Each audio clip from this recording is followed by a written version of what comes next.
All right.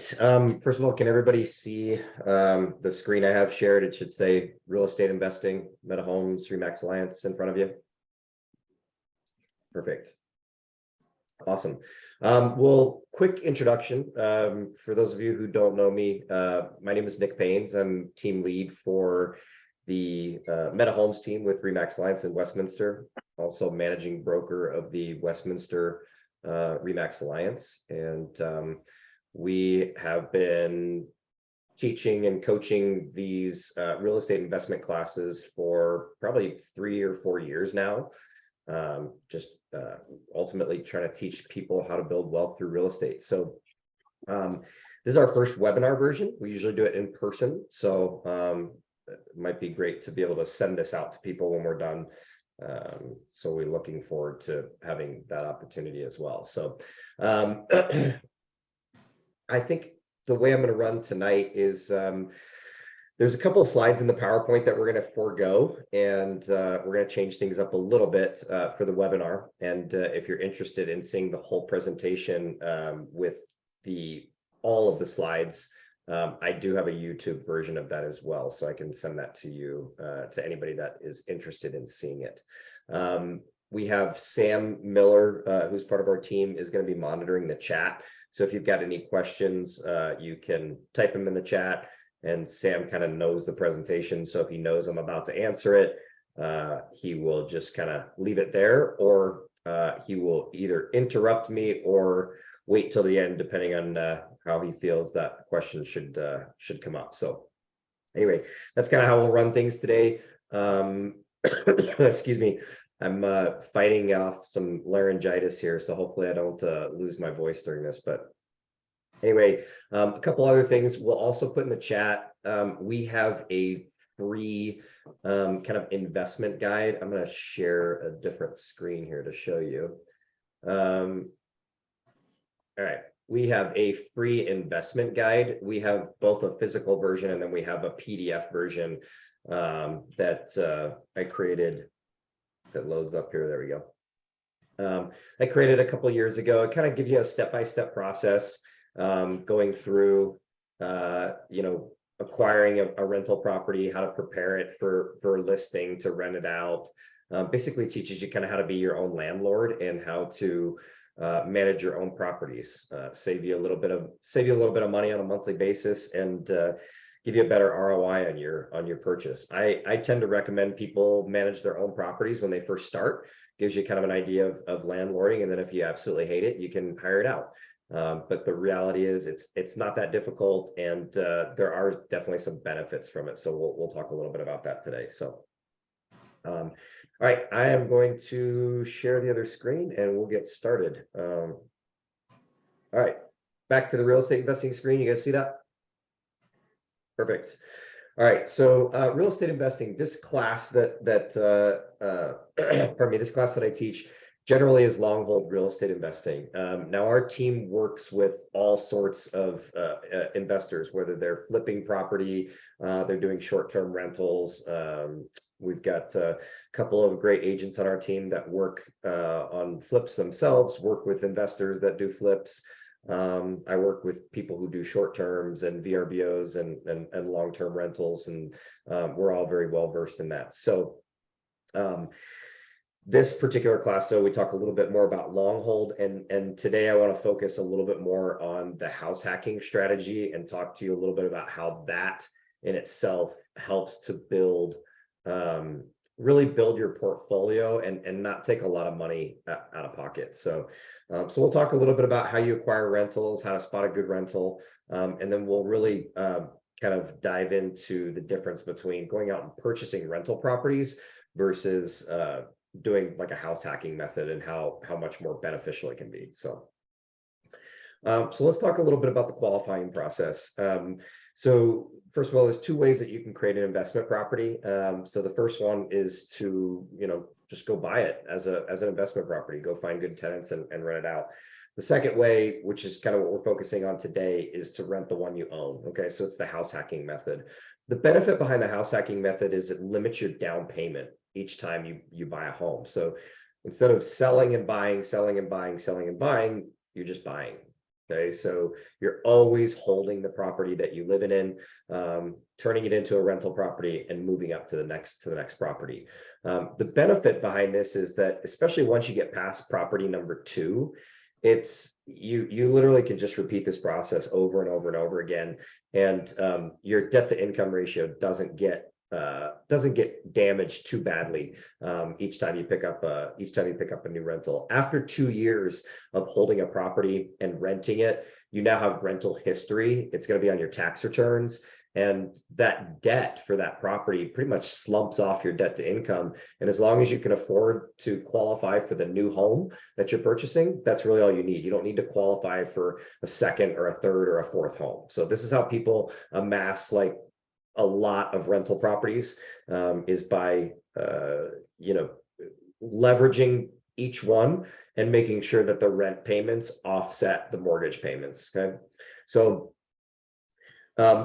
for me, there's pros and cons of each, but the reality is, and this is kind of one of the slides we're gonna push past, is that when you're buying a property as a rental property, you're going to pay a higher mortgage rate. You're gonna have to put more money down.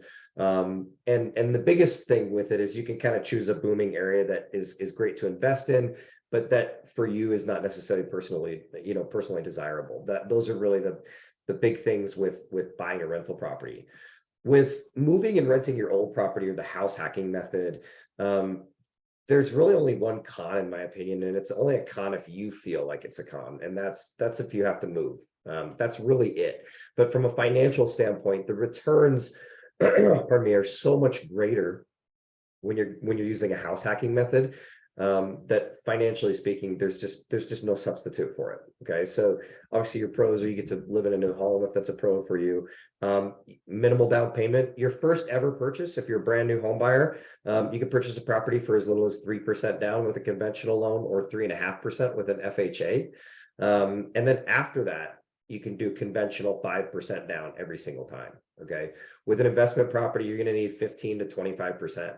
So we're minimizing your out-of-pocket cost by 4 or 5-fold, and that's where your returns really start to be significant. Okay, so you kind of have a more intimate knowledge of the property as well. If you've lived in it for a year before you rent it, 2 years before you rent it, you can save yourself maybe a couple of phone calls to the handyman, knowing the functionality of the house. You can tell if the tenant tells you that the dishwasher stops working, you can tell them, oh, that's actually normal. Just give it a good whack on the side and it'll start working again. And so living in the home, knowing its quirks can be a benefit as well. So most people ask, if I don't have a lot of money to invest, how do I qualify? Well, again, the house hacking method allows you to buy with as little as 5% down.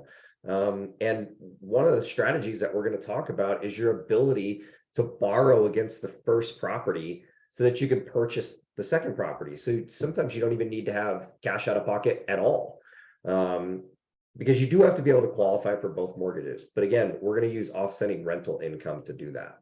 Okay. So let's take a look at kind of a real life example, and how you qualify for 2 mortgages at the same time, or how you can kind of afford to do this. So let's take the Joneses, for example. They've owned a home for 5 years here in Colorado. They bought it 5 years ago for $300,000. Let's say it's a townhome. Okay. And they did a 10% down payment. And now that home's worth $400,000, which that's probably very low for 5 years worth of Colorado appreciation. It's probably closer to 450. Okay. We'll just use conservative numbers here. They're going to be moving to a new home. They're going to rent their current home. And the new home they're moving to is also going to be $400,000. So in this case, the Joneses are actually doing this specifically to acquire real estate as an investment. Okay, most people don't make lateral moves, right? Every time we move, we decide, hey, we want a little bit nicer. We want to get a nicer house. But in this case, they're really focused on their investment strategy, and they say, you know what I really would like to do is, create an opportunity to build some true wealth through real estate. So what they're going to do is they're going to make lateral moves here and only move up when their income level allows them to do so. Okay, so they're going to be moving into this new home, $400,000 as well. So the first home's mortgage, they put 10% down, bought it at $300K, so they have a balance of $270,000. Let's say they had a 4% mortgage there, everything all in, they're going to be around $1,600 per month. Okay, The second home mortgage is that the one that they're going to buy, they're going to decide, well, we're going to put 10% down on that one as well. Now, again, I would recommend maybe going 5% down. I would recommend minimizing your cash out of pocket. Okay. But in this case, they're going to have a 5.5% mortgage rate. Okay. That's slightly low for where we're at currently. We do have the ability to buy down rates and get sellers to pay costs, and we can get into the high fives. We're not quite at 5.5 right now, but as mortgage rates move, it is definitely something that is possible. Okay. So home mortgage number 2 is going to be $2,400 per month. Okay. So that's the move that they're going to. All right. So let's move on to the next. So we just told them, we just said that we're going to do a 10% down payment. Okay. That 10% down payment on a new $400,000 home is going to be 40 grand. Okay. So how do they get that 40 grand, right? Most people don't have the ability to save up 40 grand since they last purchased a home, 5 years ago. And even if they do, I don't recommend people, empty their bank accounts to buy houses, right? So there's a couple ways to get it. First of all, remember, you don't need 10% down. You really just need 5% down. Okay. So, but the property that the Joneses purchased 5 years earlier, that property is now increased in value $100,000 since they bought it. And they've also paid down their mortgage 5 years, which is about 10% of the total mortgage. Okay. So now they've got $157,000 worth of equity. Okay. So in this case, they can do a cash out refi, they can do a HELOC, they can do something to borrow against that equity. So the Jones decide to cash out refi their current home at an 80% loan to value. Okay.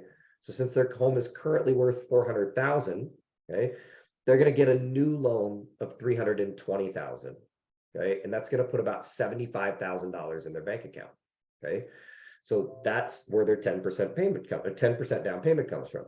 Now their new mortgage is going to go up because they've just taken a $270,000 mortgage rate and they've increased it. And not only that, they got rid of their 4% mortgage and now they have a 5.5% mortgage. Okay.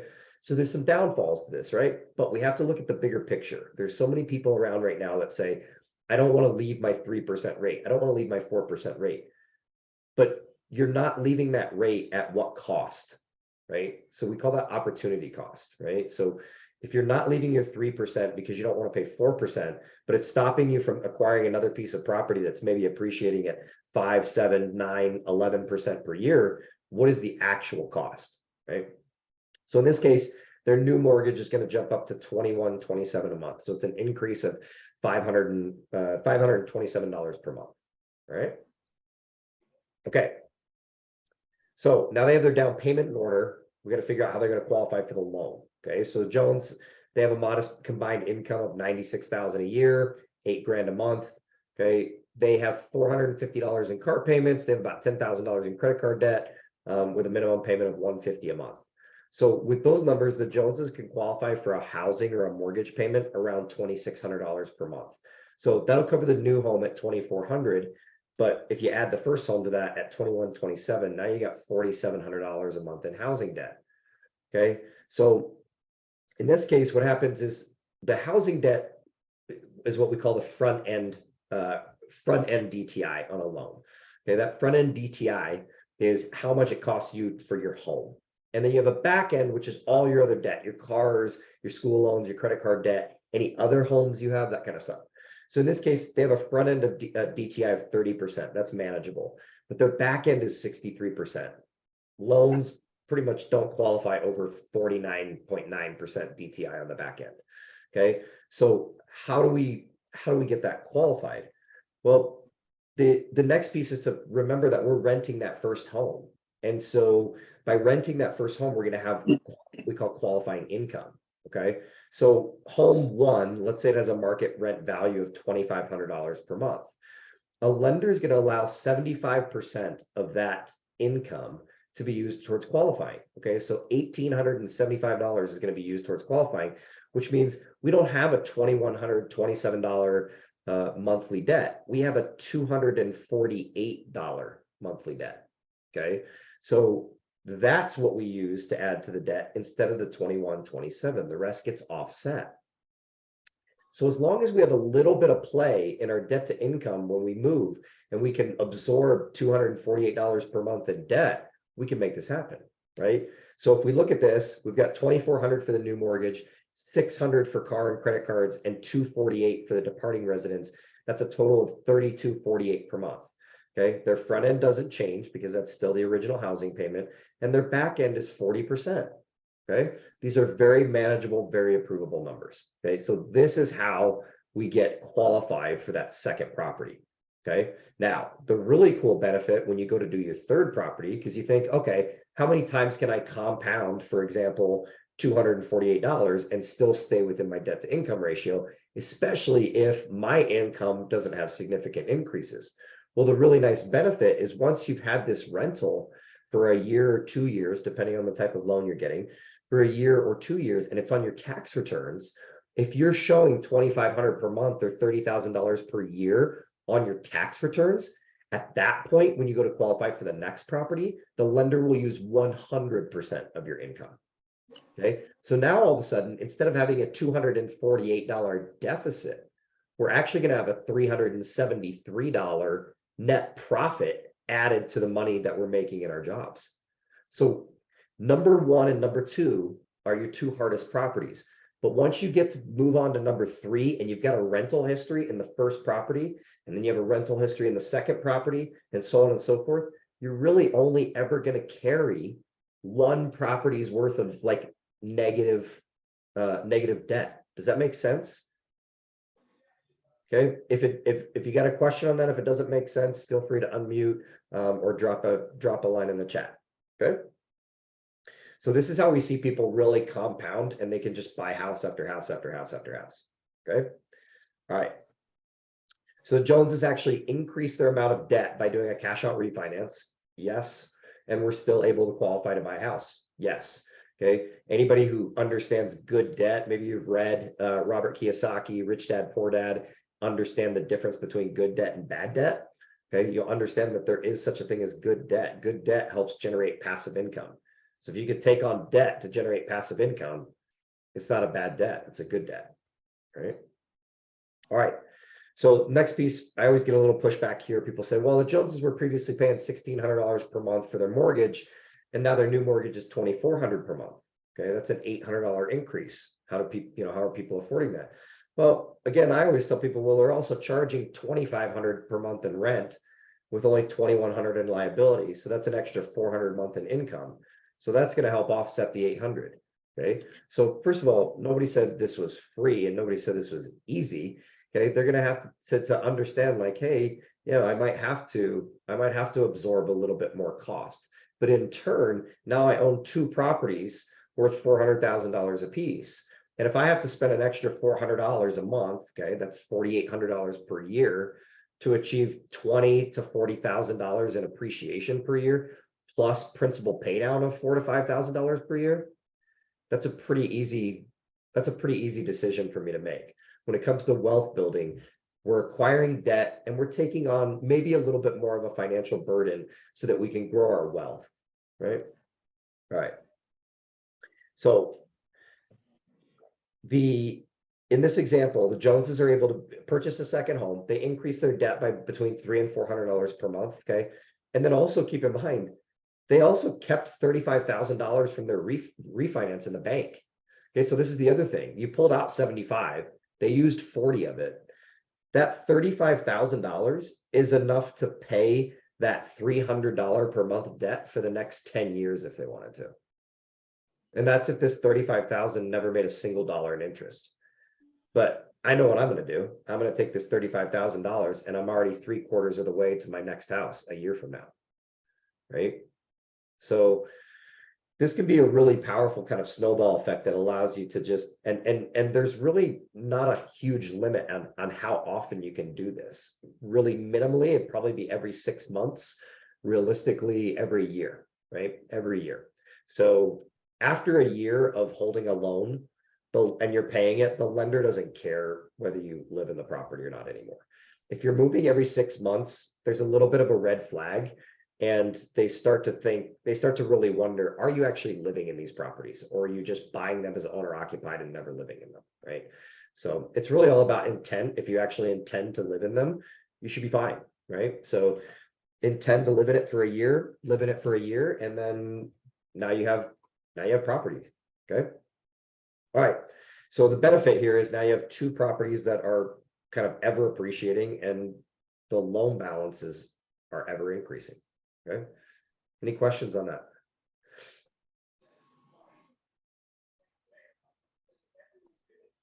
All right. Let's talk about the property search itself. Okay. So how do I find it? The biggest one, this for me is the most important one. And you could say I just say that because I'm a real estate agent and because we're brokers, but there's a reason why this is so important. So you need to have an agent that understands real estate investment concepts. So real estate agents are a dime a dozen. I think in the state of Colorado, there's something like 35,000 real estate agents. Okay. The percentage of those that actually understands investment concepts and understands real estate investment concepts are probably less than 5%.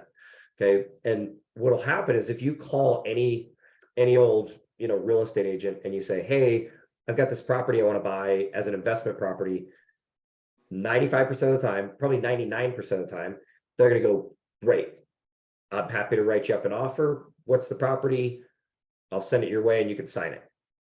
If you call me or somebody on my team with a property that you want to buy as an investment property, there's about a 90% chance we're going to offer you other options and say, hey, I think that's great that you're looking to invest.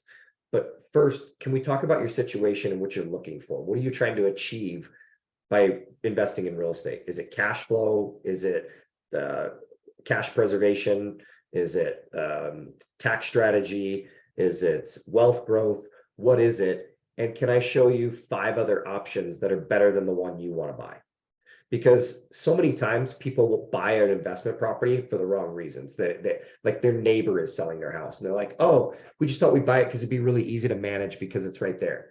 Okay, well, your neighborhood may not be a great area for rental properties, right? So let's talk about those things. So I always say, compare, anytime you were to, let's say you fell and hurt your elbow and you went to your doctor's going to send you to, once they figure out that maybe you have some damage in your elbow, your doctor might send you to an orthopedist. Okay. And then that orthopedist, once he localizes it, goes, yep, that's right there in the elbow, he might send you to an elbow specialist. Okay. The reality is your GP that knows kind of the general realm of where you're, of health, should not be doing elbow surgery. And they don't do elbow surgery. Okay. And that orthopedist, they may have a specialty or they may be an overall orthopedist, but you're going to have an elbow surgeon that focuses specifically on that. That's no different, in my opinion, with real estate. Okay. If you wanted to sell a high-end luxury condo in downtown Denver, as much as I would love to sell that for you, I would get a referring agent or I would get a co-list agent to work that deal for me because that's not my specialty. Okay. But investment real estate is. So it's so important that you understand that agents are dime a dozen, but they don't understand, the majority of them don't understand investment concepts, and they'll just write an offer on whatever you want. And you should have the right guidance to know what properties you're purchasing. Okay. So you could start asking them things like cash on cash returns, cap rates, ROIs, internal rate of return, average annualized return. And if they kind of like deer in the headlights, you don't have the right person in front of you. Okay. They should also understand strong rental markets. Okay. Easily marketable properties that will avoid vacancies. They can advise you on the financing portion, because not only do we want to make sure that you get a good deal on the property, but we want to make sure you get the best type of financing so that we can increase your ROI. Right? If I can take your ROI and take it a property that you're going to purchase and get, say, 6% ROI on it, and I can manipulate your lending to make it 7%, it doesn't seem like a big difference, right? Everybody's like, oh, that's a 1% increase. It's not. It's like an 18% increase going from 6 to 7. That's an 18% increase. And if you extrapolate that over 20, 30 years of owning a property, the difference is millions. Okay. All right. So the house hacking piece again, okay? If you're looking for a place to rent, what you're living in, go no further. Like, let's talk about it. Again, there are some opportunities where I think it's very far and few between where I'll go, I don't think you should rent your personal property, the one you're living in right now. Either A, it's not in a good rental market, B, it's not a very there are times where, for example, you have too much equity locked up in the property, and unless you pull it all, okay, the other then it doesn't make sense. The other piece is if you've lived in your property for a really long time, okay, and you have tons of capital gains, sometimes it makes sense to take advantage of selling that property and getting your tax-free capital gains due to our, personal property exemption, instead of, trying to rent it and then potentially losing that capital gain down the road. Okay, so that's another deep dive into the tax strategy of real estate investing. We go through that in some other pieces. Okay, all right. So this is the part we're going to skip, going out and finding it. Okay, we're going to just talk briefly about some of these slides here, but realistically, when we're looking for things to rent, if you live in a 2-bedroom, 3-bedroom, 4-bedroom home, those are all really good rentable properties. Those are great opportunities to house hack, right? Even people that have like 1-bedroom condos, I don't know of a whole lot. I wouldn't necessarily buy that as an investment property, but if you already own it, I think it becomes a great opportunity to rent. Okay, so again, when we're going to look at either acquiring or turning into a rental property, we're going to run the numbers on it. Doesn't make sense, because we want to compare A to B. If you bring me a property, I'm going to say, okay, let's run the numbers on it and let's compare it to another property that I know is a good deal. And if your property is better than the one that I said is a good deal, then that's a no-brainer. Let's go buy it, right? So the other piece we want to do is we want to run numbers on your property. If it is your property, does it make sense to rent this? Because again, if you're leaving too much money in it, we have what's called opportunity cost. If you're leaving $500,000 in your house to rent it, to get say $500 a month in cash flow, that makes no sense, right? Because you're making $6,000 per year by locking up $500,000. That's like a little over a 1% annualized return. It's not good. Okay, so we take those things into consideration. I'd rather have you borrow 400,000 of that 500,000 in equity, decrease your cash flow, right, and then take that 400,000 and go out and buy multiple properties. Okay, especially in the state of Colorado, we're looking for growth, we're looking for wealth building, right? And so there's different strategies. If you're a cash flow, if you're all about cash flow, Nick, I want to make as much money per month as possible, I'm going to tell you to get out of the state of Colorado. Colorado is not a great cash flow state. Go to Wyoming, go to Kansas, go to some places in the Midwest, go to Atlanta, go to Florida. Those are better cash flow places. The problem is they don't have the great appreciation that places like Colorado and Washington and Oregon and California and Texas have, right? So, and Arizona, Utah, all those areas. Okay, Texas, not as much. Texas is a decent cash flow place, but taxes are high. So the idea here is that we need to know what your reason for investing is. And so if your cash flow, Colorado's not a great place for you. But realistically, anybody who still holds a full-time job, who can pay all their bills with everything they're doing, I don't think they should be investing for cash flow. I think they should be investing for growth, right? And so if you're investing for growth and wealth building, you should be in the most appreciating markets in the United States, because the reality is the appreciation levels are going to far exceed cash flow levels, right? So for example, if you go and buy $100,000 townhome in Kansas in a college town, you could probably rent it for $1,200, $1,300 a month. Okay, you can buy the thing outright for $100,000. Okay, and you'll cash flow $1,000 a month. But in 10 years, that $100,000 townhome is going to be worth about $110,000. Okay, if you were to take that same 100,000 and buy a property here in Colorado for 500,000, okay, with let's say a third the cash flow, $300 a month. Okay, the difference is 10 years from now, that $500,000 property is going to be worth $1.2 million. That's the difference. So the reality is there are people in their lives that don't care about the wealth building anymore. People that are already worth tens of millions of dollars, they don't care. They want cash flow so they can quit their jobs. those are the ones that sell and get out of Colorado and go into Kansas, go into Wyoming. So there's plenty of reasons why people invest. It could be tax shelter. Tax shelter is another one. Colorado may not be the best place for tax shelter. Okay. But that cash flow mentality, I don't think at a younger age, if you've got a job, if you've got something that's paying the bills, the cash flow mentality, cash flow is nice, but I really think you should invest for growth, right? And that growth allows you to build a portfolio, okay, where later in your life, you can do some really incredible things with the equity that you generate over that time, right? So again, if you go buy 5 properties in Kansas, 10 years from now, they're worth 10% more than they were when you bought them. 10 years from now in Colorado, those properties are worth 100, 120% more than they were when you bought them, okay? That is where it becomes really powerful, because now you've got 10 years of principal pay down on these big leveraged loans, $400,000 of loans on, say, 5 properties, okay? You've got $2 million in loans and $2.5 million in real estate.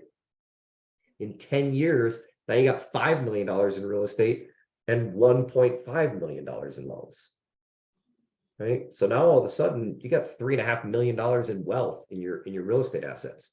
So using that $3.5 million in real estate, those assets, I want you to picture something that's really powerful from this standpoint.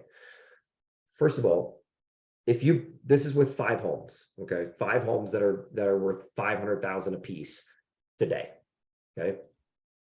If you were to go out as an investor and purchase those properties, you need 20% down. That'd be $500,000 to buy those 5 properties. But if you were to house hack these properties, 1 property every year for the next 5 years, okay? For all 5 properties, it costs you $125,000, be 25 grand a year per property, okay? And really, you'd only have to save up for number 1 and number 2, because after number 2 was completed, you probably have enough equity in number 1 to go back and borrow a little bit of money from it, right? And then you can fund number 3. So the idea here is, overall, if you bought 5 properties totaling $2.5 million, okay, and you house hacked them, you would be $125,000 into it. 10 years from now, those properties are worth, say, $5 million, okay, and you owe $1.5 million on them, okay? So now you have $3.5 million in wealth that was built on a $125,000 investment, okay? And this doesn't include if you had cash flow all along. There might be a small amount of cash flow that you had. But here's the really powerful thing, okay? First of all, you could do a couple of things. You could take that 3.5 million, you could sell all your properties here in Colorado. And let's say after you're done selling them, you net it out, and now you have, 2.8 million. You could go to Kansas, okay?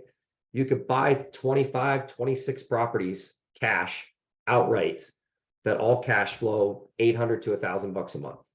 And now you've got a passive income with no debt of $25,000 a month, which is plenty to live on, okay? Or you stay here in Colorado and you take advantage of the equity growth, okay? Now, the thing with going to Kansas and buying all those properties is you're gonna have all this cash flow coming in, but you're not gonna have any loans to offset the income, right? From a tax standpoint. So now what happens is you've got this income that's coming in that you're gonna have to pay taxes on. So let me teach you one other method. The next method is you take that 3.5 million or that $5 million in real estate you have in Colorado, and every year you re-leverage it and you pull a couple $100,000 in equity out, right? So I just told you your $5 million worth of real estate only has $1.5 million in loans, okay?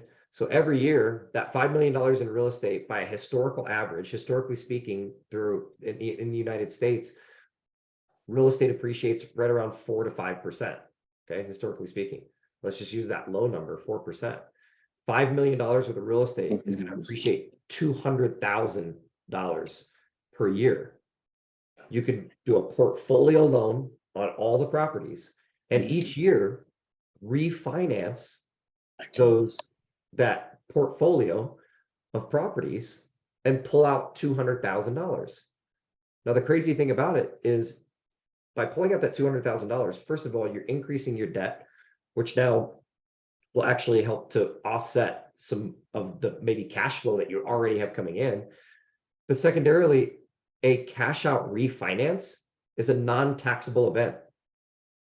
So every year, January 1st, you do a cash out refinance and pull out $200,000. And each year your property is increasing by $200,000. You're never decreasing your net worth, first of all. But now you've got $200,000 that you can use for the year to live on that's tax-free. So like there's some incredible tax strategies here and some really amazing things that real estate owners and especially people who own it at a very high level that they take advantage of. Okay. So there are so many strategies that go far beyond this that are so far and so much more in depth than these. I mean, if you think about, I think Donald Trump's tax returns were just released. Donald Trump pays less in tax than we do.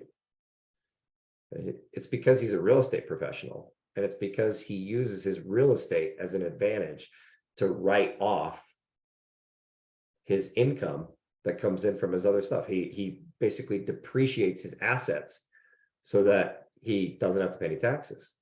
And if you think about it, for the true wealthy and the true quote unquote rich, the number one expense in a rich person's life is tax. By far, it's tax, right? So the average individual, you take somebody, median income in the United States is 50 grand a year. Okay, so you take one person, 50 grand a year, that's, just over $4,000 a month. If they have a $2,000 a month mortgage, which would be a cheap mortgage, at least here in Colorado, almost half of their income goes to their mortgage. And they're probably in a 12% tax bracket.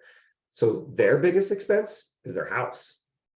Okay. But when you're talking about the wealthy, the rich, if you had a $7,000 a month mortgage payment, that'd be an incredible house. That'd be a beautiful $1 million house. But if you made $50,000 a month, that's not a big payment. Your biggest expense at that point would be taxes by far. You'd have a $20,000 tax bill every month. So imagine if you could eliminate that tax bill, eliminate that $20,000 per month, what would you do with it? Well, these guys go and reinvest it. They take that tax savings, they buy more property, and then they take that new property and they depreciate it and they offset the next year's income. And they do this over and over and over again, and they never pay any taxes, right? So real estate is incredibly powerful, and it's a huge tax shelter, and it gives you the opportunity again to kind of create this snowball effect, right? So 1 and 2, they're the hardest. They're not hard, they're just the hardest. But after that, it's easy. You could do a house every year, every 2 years. Think about it. I don't know what everybody's ages is in this room, but every 5 years, you do a property every 5 years. If you're 30 years old, 30, 35, 40, 45, 50, 55, 60, 7 properties. The average property right now here in Colorado is $500,000. That's $3.5 million in real estate, right? And that doesn't count the fact that the first property you buy for $500,000 right now when you're 30 years old, by the time you're 65, property is going to be worth 1.5, 2 million. Okay. Real estate is the number one hedge against inflation. Okay. So even if inflation stays high, even if inflation continues to climb, okay, wouldn't you love to own $2 million worth of real estate right now? Even if $6 million worth of real estate 20 years from now is the equivalent of $2 million in real estate right now, you still love to own $2 million in real estate right now. Okay. So it's really important that we understand the concepts and why people invest in real estate, and that the returns are so much higher than any other type of investing you can do, other than, options trading on Tesla, but that's highly risky, right? And so there's other ways you can invest in crypto and that kind of stuff, but real estate is going to be the safest and really most risk averse way to build really a tremendous amount of wealth. Okay. All right. I'm going to go off of that tangent. All right. So couple of the things that we talk about in this is how to find a tenant, how to set up for that. I provided you guys. Sam, did you put that in the chat yet? Did you put the link to the workbook in the chat yet? No, I didn't. Jess said she sent it to me, but I couldn't find it in my email All right. to put in there. All right, I will pull it up and drop it in the chat. So it's a free download that you can have for as a PDF. And like I said, it will teach you how to find a tenant, what to look for, everything that you might need for that. Okay. I'm going to put it in the chat right here. Let's find the chat. There we go. All right, so if you go to that website, the very top of that website, is it says resources, and then it says enter your info here for your free e-booklet. You just enter your info, hit send, it'll immediately give you the link to download the PDF. Okay, so it's really pretty easy. Okay. Black Yeti Group is one of my businesses. That is a syndication business. So in the event that you want to invest in real estate, but don't want to go buy houses on your own, you can still contact me, and we can figure out a way to maybe get you into a multifamily deal as just an investor. So, all right, let's see here. I think, let's see, Nicole sent a message here. Let's see, what do you think is the best mortgage to go after? Okay, great question, Nicole. Hi, guys. I'm Hi, how are cleaning, but you? I just want to say hi. I love all of your information. Awesome, thank you. Yeah, so great. This is a great question. So the question is, what do you think is the best mortgage to use for your first home to turn into a rental? A fixed 25 or a 30-year or a 15-year? So my recommendation is to absolutely go with the longest mortgage you can. Okay, you can always pay it down quicker if you'd like. You can always put extra money into it if you'd like, but in the event that you can't make that much of a payment, you don't want to be on the hook for a super high payment. So on a 15-year mortgage, and the reality is we want our properties leveraged, right? So the leverage is what gives us good debt, is what gives us massive returns. Okay, so people who are like, oh, I'm gonna pay these places off as fast as possible. I think it's just my opinion, but I think they're wrong. I think that's the wrong mentality. Unless they're trying to get to a place where cash is king and they just want to cash flow as much as possible, that's fine. But I would rather take all that money, instead of taking like an extra $500-600 a month and dumping it into dumping it into the mortgage to pay it off earlier. I think you're better off saving it and using it towards your next purchase, right? Again, opportunity cost. Okay, paying an extra $500 towards the mortgage is going to save you an X amount of dollars in interest.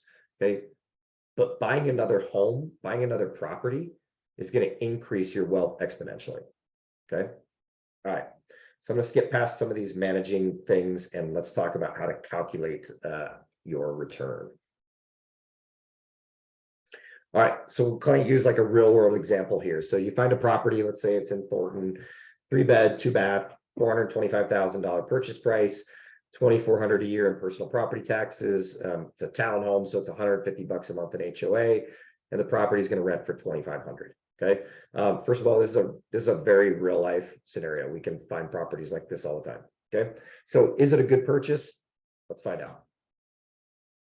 Okay, for a $425,000 home, you really should have a 25% down payment right now. Okay, unless you're house hacking.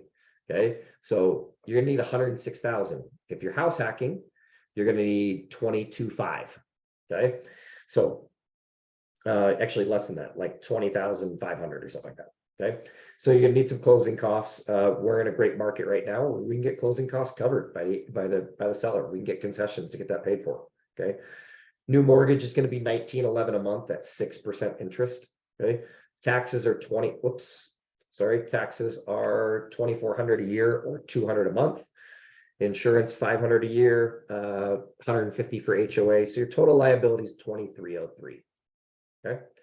So there's three ways that we return on real estate. Our three types of return. We have cash on cash, we have principal pay down, and we have appreciation. And we also have a fourth one, which is tax savings. Okay. We don't really talk about that much, that one. My disclaimer is talk to your financial planner, your financial advisor, or your CPA or whatever. We can give you some tax strategies that you can use, but that's like, again, a whole different rabbit hole. So we don't really talk about that one in this. But in this case, your cash on cash is your rent minus your liability. So $197 a month. Okay. Your annualized cash flow is that times 12. Okay. And then it's divided by your original investment. Okay. 2.2%. Now I can tell you, if you house hack this property, okay, your monthly payment will be much bigger because you would have only put 5% down, but you'd also get a better mortgage rate. Okay. So I can tell you, if you house hacked it, your monthly payment would probably be somewhere around $2,600 a month. Okay. 2650, which means your cash flow would actually be negative in this case. Okay. But again, sometimes the cost of building wealth means you got to spend an extra $100 a month, $150 a month to acquire another property. Okay. But we'll get to that. So tenant's going to pay the mortgage. Okay. You gain equity every time the mortgage payment is made. So obviously when you pay down your principal, it's not liquidable. It's not cash in the bank. Okay. But it increases your net worth. It increases your wealth.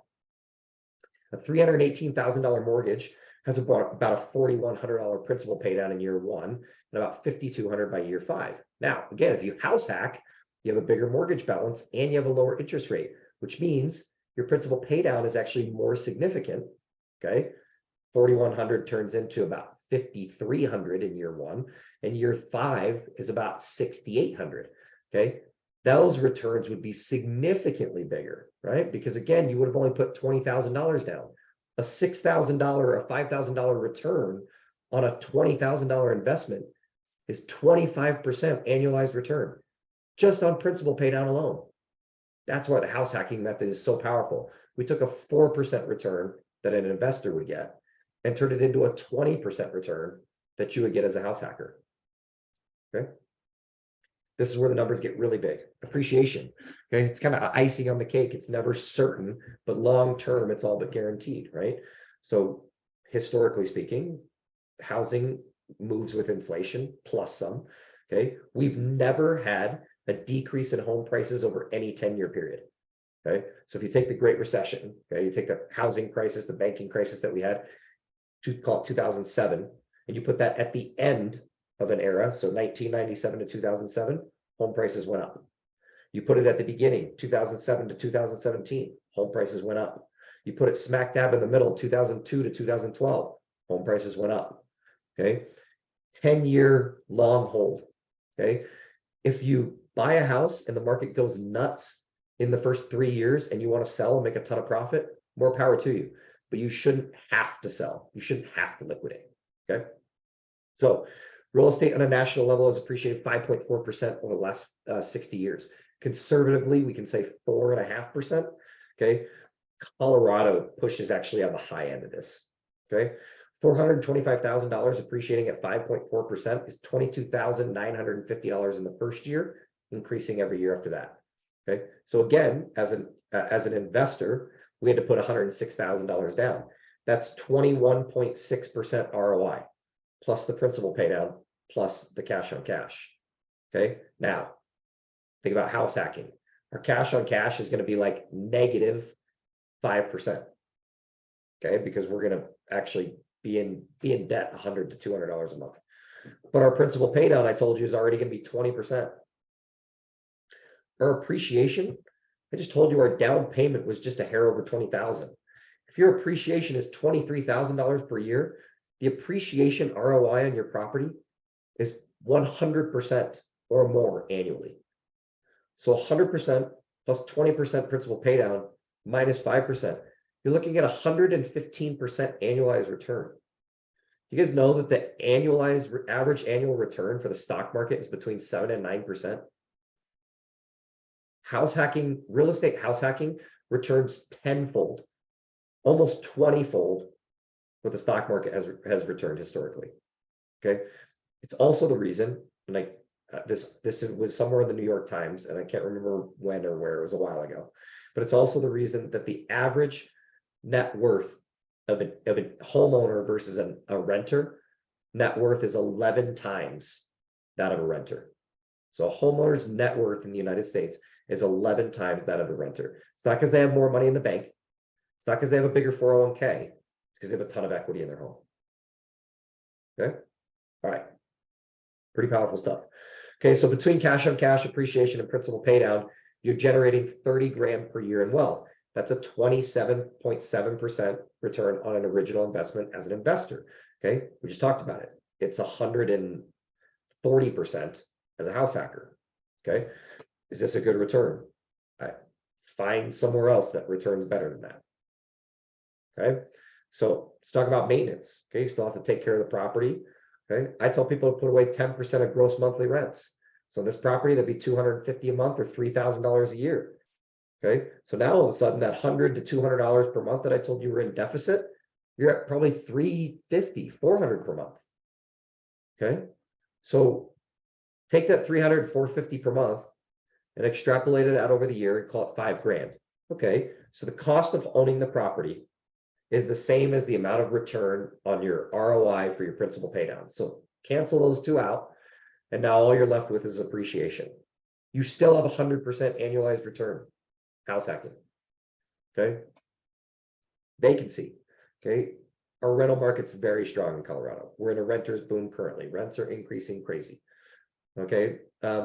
I have very few vacancies in my properties, but generally speaking, we need to account for 5% or about 2 weeks of vacancy.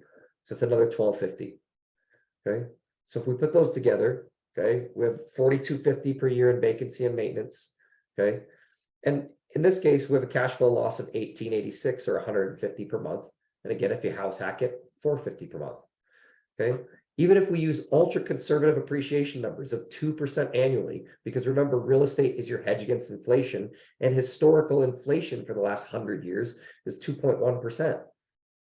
Okay. The property should minimally increase by $8,500 per year. So even in our worst case scenario, we're looking at a 10% ROI. And that's again putting 25% down. If you put 5% down, your ROI, your worst case scenario ROI is like 50%. 50%. And this number gets better every year because your principal pay down's increasing, your appreciation's increasing, and you're going to increase your rent amount, or you should increase your rent amount. Okay. Rents historically have gone up 3.2% per year. So even rents outpace inflation. Okay. So this is this last slide here for recalculating your return talks about using that house hacking method. Okay. So down payments are significantly less. Appreciation remains the same. Okay. There's no other asset class in the world where you can leverage 80, 90, 95% of a total asset, but then be rewarded with the growth or appreciation of the entire asset, right? Imagine being able to buy like Apple stock at 5 cents on the dollar and borrowing the rest from somebody else who was like, I don't need what happens to Apple. I just need a small return. Like that just doesn't happen. That doesn't exist. So that's what makes real estate so powerful. It's leverage. Okay. It's not owning property in cash. And it's not having huge amounts of cash flow. It's leveraging property. All right. Any questions? What do we got, Sam? Anything? We already answered some of those. Yeah, I was gonna say, I think it's pretty much answered. Okay. Mackenzie, do you have, I think Mackenzie's got a question. You were asking about numbers. It's 7 o'clock. Oh, sorry. It did get answered, but I just have a question. So just to go back to when you're looking to invest in properties out of state, what would you say would be like the highlights that you would look for into investing into a property, say like Texas or Florida? Like it's such a large state. So how do you determine like what would be a good place to invest in? Yeah, so you want to look at location first of all. right? Location can make a huge difference, especially out of state, which makes it difficult, because if you don't know the market, that's what's tough. By investing locally, excuse me, by investing locally, we tend to understand and we know, hey, we're in a good area, we're not in a good area, that's a little bit tougher. So when we're investing out of state, so we do apartment syndication out of state. So this takes a lot more overlays, but what we do is we use city data to understand things like crime rates and total population and renters versus owners. We look at incomes, we look at how much rent burden is going on, right? Like rent rates versus income rates. So there's a lot that you want to look at, but location is supremely important, right? And so, if the hard part about investing out of state is that we know our areas like here locally. So for example, most of us are from Colorado here locally, and we know we can drive down a street, a particular street, let's say in Westminster, and go, that neighborhood to the right is great. That neighborhood to the left is awful. And if you were to go out of state, you wouldn't know that, right? You wouldn't be able to distinguish the difference between crossing this road unless you had a local tell you that. So when you're investing out of state, it's really important to understand your location. That's like the number one piece, right? Because you could have this big, beautiful neighborhood over here, and knowing that maybe they rent for $3,000 a month, but across the street, they rent for $2,100 because it's like the slums. And there was a murder there last week. Like that stuff is real. And so that's the number one thing investing out of state is understanding your location. That's the biggest piece, right? Here in Colorado or in your local market or in your house hacking, you already know that, right? Like anybody who's ever bought a personal property, when you bought your personal property, when you bought the place that you lived in, did you at least do some research on the safety of that area? Did you at least do some research on, is this a good area? Imagine buying a rental property without any of that research at all, thinking that, oh, I'll just rent it. Because the same way you rent or buy properties and you look at, oh, are the schools good, or, is it walkable, or are there nice places around, or are there murders around, or are there a bunch of, sex offenders around? Like your renters are going to look at that stuff, right? And so if you're trying to rent a property, or let's say you've got this big, beautiful, I have a client with this issue, beautiful townhome in Denver, beautiful, 2 years old, 3 years old, perfectly finished, but it's on the wrong side of Federal. When she showed it a million times because it looks beautiful, people want to see it, but when they pull up, the first thing they're doing is like looking over their shoulders and locking their doors, and they just don't feel safe there, right? So I think that honestly probably cost her $300 to $400 a month in this particular property. Finally, she got to a place where the property was so nice and the rent was so low, somebody was going to take it. So out of state, location, all the time. Great question. Anybody else?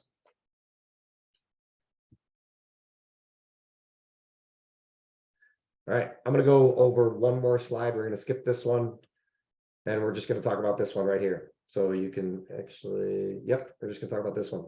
Okay. So I want you to see what a real life, this is a client of mine, real life portfolio that started investing in real estate about 10 years ago. Okay. Their total investment, out of pocket investment, combined down payments for all the properties. And I think this is 5 properties. Okay. Their total investment was $247,300 for down payments. Okay. In the 10 years that they've owned those properties have increased in value by 1.15 million for a total gain of 903,000, which is a 265% gain on the investment, which is a 17.5% compound annual growth or annualized gain. That's huge. Okay. Here's the crazy thing. That number is not even correct. It was actually significantly better than that. Their total out-of-pocket investment was actually 92 grand. Okay. And the reason for that is because the other $156,000 or so, $55,000 or so, actually was borrowed, leveraged against the first couple properties that they bought. So they just pulled money out of that to buy the future properties. Okay. So in this case, they borrowed money on number 1 to buy number 3 and number 4, and borrowed money on number 2 to buy number 5. Okay. So the only out-of-pocket investment was 54 and 37, $92,000. Okay. So same property value increase, close gain, but now against the original investment, that's 1,045% return. Okay. That annualized gain is 37%. Okay. Now, one more mind-boggling number. This is with 20% down payments.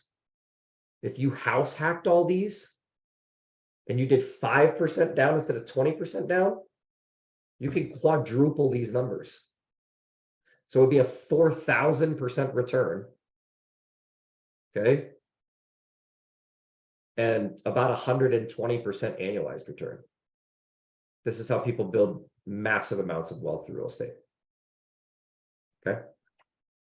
All right. I also want to point out another little piece real quick, Nick. And so for anyone that's buying their first property, we can even use down payment assistance with as little as $1,000 out of pocket. Yeah. So then these numbers just get even crazier. Yeah. I mean, 3 years ago, I helped like a half a dozen people in 1 year buy property with down payment assistance and with concessions to pay for closing. So their max out of pocket was $1,000. Think about your return. Like 3 years ago, if you've been following Colorado real estate appreciation, last year and the year before that, for 3 years was, we're in the 30 to 40% range in the last 3 years.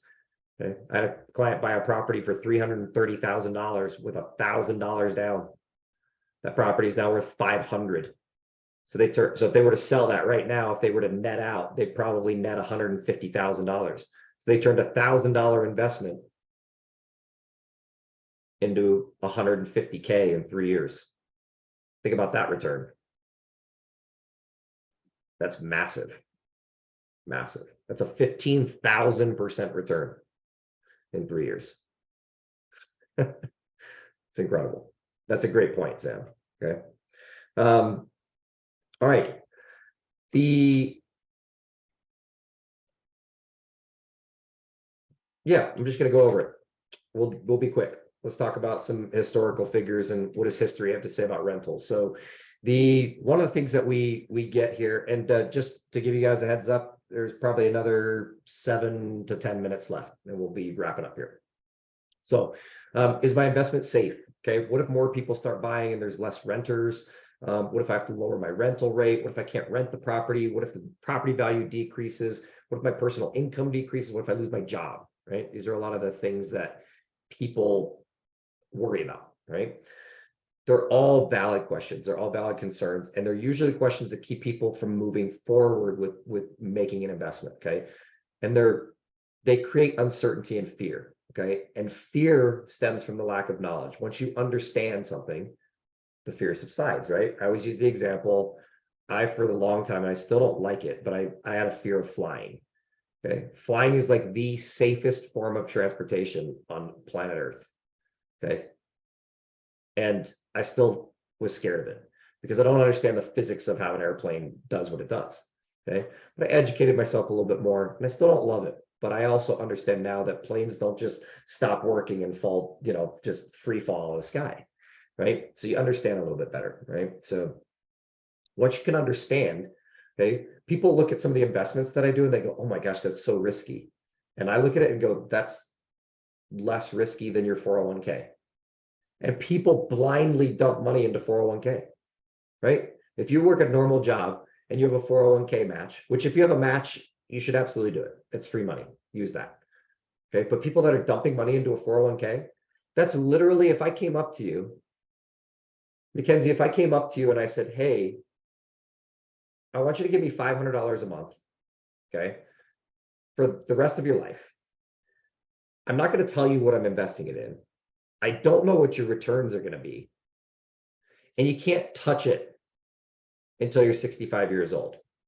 how likely are you to start cutting me checks on a monthly basis? Okay, that is the American 401k. Like when, and put into that perspective, it's kind of ugly, right? You're like, oh my gosh, that's true. That's terrible. Okay, you have no control over your investment. You don't know where it's going. You don't know what the returns are. So when you tell me my real estate investments are risky, they're not. I know where my money's going. I've done it enough times to understand what the returns are going to be. It's far less risky than a 401k.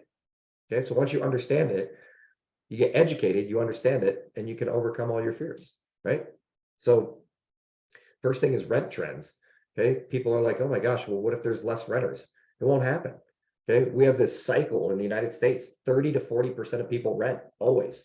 It caps out, home ownership caps out at 70%. We have 30% renters, and then home prices get expensive, and it moves down to 40% renters and 60% home ownership. Then it'll go back up and it'll do this. And it's like a 10-year cycle. I show this chart because it's like the least volatile chart you'll ever see. That line barely moves. It just stays between 30 and 40%. Okay. I love this chart. Rental rate history. People that are worried that they're not going to be able to keep their rents up. This is percentage increase from 0 up to 6.5%.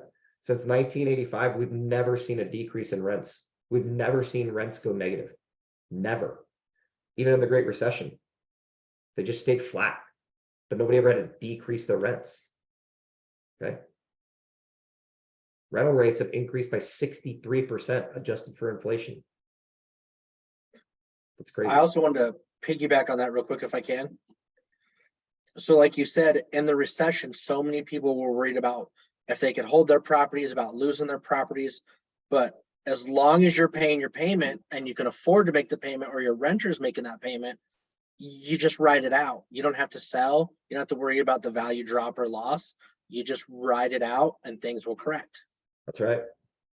That's right. That's why I say don't have to sell it. If you come to me and go, Nick, I want my money back in 3 years, I'm gonna tell you not to buy real estate. But if you go, I can hold it for 10 if I need to, great. Okay. Here's rental rate history monthly, going back to 1980. Doesn't drop. Just doesn't drop. Okay. Rent rate trends in Denver since 1984. Just goes up. Okay. Vacancy. Okay. Highest vacancy rates we've ever had were in 2010. We had a massive recession. But generally speaking, vacancy rates are 5%. If you look at Denver, Colorado, if you look at Colorado and Denver over here, vacancy rates from 2012 to 2017. And then even after that, vacancy rates for the last 3 or 4 years have been 3 to 5%. Okay, very few vacancies. Okay. Historical housing prices. Okay, this is that 10-year chart. Take any 10-year period, and you'll see that there's not a dip in prices, right? 2010, go back to 2000. There's 10 years, we have an increase. Low here, 2020, high here, put it right in the middle, right? 2005, somewhere in here, 2015, up here. Okay, home prices tend to always increase, okay, long term. Median incomes, okay, median income is the green line, rent rates are the red line. Okay, rent rates increase faster than median incomes. Okay, when your income stops moving up, hope you have some rentals because you can increase your passive income that way, right? This is really powerful stuff. Okay, so a couple things. I get a question sometimes after this is like, well, if this is so profitable, why isn't everyone doing this? I used to answer, I don't know. They should be. But I had a couple people say, hey, it's not, there are some negatives, and you're right, there are. So, you know, the negatives are that real estate is illiquid. Okay, you can't get your money easily out like you can stocks and bonds. Okay, so you're going to need the money in the next 3 to 5 years. I don't think you should buy real estate. Okay, property management can be a pain. It's worth it, and if you don't like it, hire it out, and it's still worth it. Okay, and buying a property is much more time consuming and expensive than buying stocks, or otherwise. That's true. Okay, but what I will tell you is if you want to buy some real estate or invest in real estate, but you don't want to go buy houses on your own, still contact me. I'll talk to you about real estate syndication and how you can help buy apartment buildings and get great return that way too, and tax shelter. Okay. So fear keeps people from doing this. Okay. Fear is what keeps people from doing it. So now that you're kind of more educated on it, if you're able to make this type of investment financially, why wouldn't you? Okay. All right. Last piece is kind of what we offer as a real estate team. Okay. We do step-by-step financial planning to build your investment portfolio. So if you come to me and you go, Nick, I want to use real estate to build wealth and I want to retire in 10 years. I want to retire in 20 years. We'll figure out what you need to have in retirement. We'll work backwards and figure out how many properties you need to have, how quickly you need to acquire them. Step-by-step process to get you exactly what you need using real estate if you want. Okay. We have full guidance, access to pre-written leases. We have disclosures, you know, all kinds of different stuff. Anything you need, addendums. We have a full network of professionals to handle your housing needs, home inspectors, home warranty services, property management tools, top negotiators. Okay. That's what I pride myself most in this business, is my ability to negotiate. Okay. I won't be able to tell you, you know, your interior design and how pretty your house will be after you knock a wall down, but I'm looking out for your wallet always, because I got that investment mindset. So every dollar I can save you is better ROI. Okay. We'll give you some advice on record keeping, write-offs, protecting your assets. My disclosure on that one is to contact a real estate attorney or CPA. And then A to Z guidance from initial planning all the way through marketing your property for rent. So once we close on the home as a rental property, we don't stop helping you there. We help you market your property for rent. Okay. You guys have access to that free guide. If you go to that website, enter your info, download the PDF. And there we are. So if you have questions, take our numbers down, shoot us a text message, give us a call. Anything that we can do to help, we're always happy to answer questions, go through your personal situation, and yeah, talk about what your next steps are. So I appreciate everybody tuning in tonight, everybody that joined us. And if you have any friends, family, anybody that might be interested in this, please go check out our Facebook page, our Metahomes Facebook page. We always post up when our next seminars are. And then also, I'm going to do a quick plug. I have a podcast starting on the 22nd of February. You'll be able to access it from that same website that I gave you to download the book. It's the blackyettigroup.com. That's where my podcast will be hosted. Starts on February 22nd. It's all about real estate investing. It's going to be a lot of great information. Got a lot of great guests. We'll talk about everything from mindset for real estate investing up to buying large apartment buildings, syndication, things like that. So hope that you'll take a look at that when it comes out. So if you would like to see our other updates, we send out a monthly newsletter. We don't send out a bunch of spam, but great monthly newsletter. We do a lot of great giveaways, do a lot of things for charity, client events, things like that. So if you'd like to be involved a little bit more, reach out to us. We'd love to have you as part of our club, and appreciate you guys tuning in tonight. And I'm glad my voice made it to the end.